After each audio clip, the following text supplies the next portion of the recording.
Cockroach जनता पार्टीच्या लढ्याला आणखी एक मोठा विजय मिळालाय।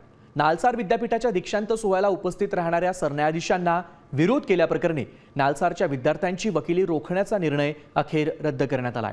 कॉकरोच जनता पार्टीच्या आक्रमक पवित्र्यानंतर बार काउन्सिल ऑफ इंडियानं माघार घेतली आहे। त्या संदर्भातील निर्णय रद्द केलाय। त्यामुळे हैदराबादच्या लॉच्या विद्यार्थ्यांना मोठा दिलासा मिळालाय। कॉकरोच जनता पार्टीचे प्रवक्ते सौरभ दास यांनी मनन मिश्रा यांचे दिवस भरलेत असं म्हणत त्यांच्यावर गंभीर आरोप केलेत। दास नेमकी काय म्हणालेत पाहूयात।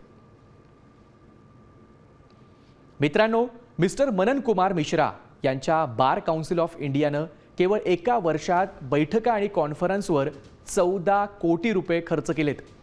आज त्यांना नालसारच्या विद्यार्थ्यांसाठी जारी केलेल्या त्यांच्या अत्यंत कडक आदेशाचा एक भाग अवघ्या एका तासाच्या आत मागे घ्यावा लागला।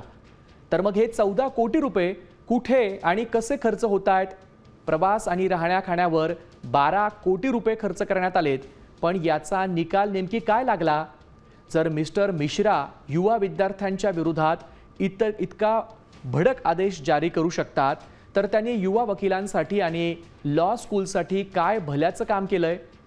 ते 2012 पासून या पदावरती आहेत आणि 2030 पर्यंत राहणार आहेत। मिस्टर मिश्रा, आता तुमचा वेळ संपलाय।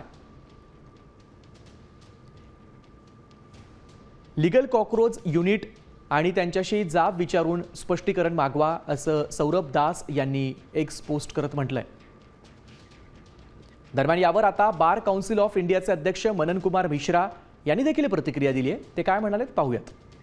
कहीं कोई बात नहीं थी कि स्टूडेंट के इंटरेस्ट को कोई आघात पहुंचे। उस उद्देश्य से ये जो निर्णय हुआ अचानक, और उसको तुरंत जब काउंसिल ने अप्रूव नहीं किया, काउंसिल में बात चली, काउंसिल में सारे सीजन्ड लोग हैं, और बातचीत करने के बाद हम लोगों ने उसको पूरी तरह विड्रॉ किया। कोई इंक्वायरी का कोई सवाल नहीं है। तो वो अभिजीत दीपके जी हों या दास जी हों, उन लोग को ये कम्युनिकेट करना चाहता हूं आपके माध्यम से कि स्टूडेंट्स के इंटरेस्ट में कहीं कोई दिक्कत नहीं है।